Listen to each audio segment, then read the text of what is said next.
మాట్లాడినావు ఆల్మట్టి గురించి? కర్ణాటకలో ఉన్నది మీ పార్టీ కదా, మీ సిద్ధిరామయ్యనే కదా, మీ శివకుమార్ గారే కదా. ఆల్మట్టి ఎత్తు పెంచితే మా తెలంగాణ ఎడారైతుందని ఒక్క మాట ఎందుకు చెప్పకపోతివి?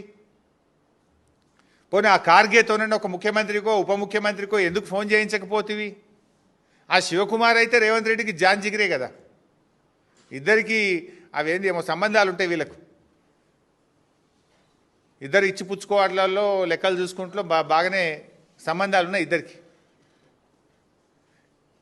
ఇస్తివయ వాయనం పుచ్చుకున్నాం ఏదో అంటారు చూడు, వాయనం అన్నట్టు ఇద్దరి మధ్య బాగా అనుబంధం ఉంది.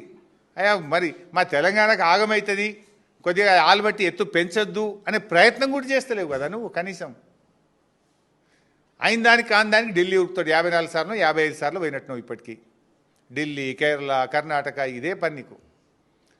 ఢిల్లీకి పోతుంది 54 సార్లు.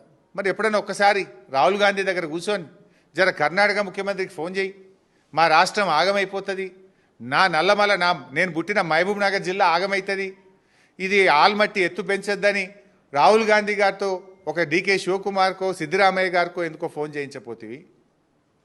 రేవంత్ రెడ్డి గారు ఢిల్లీకి బ్యాగులు మోయడం ఎప్పుడే ఒకటే పని కాదు.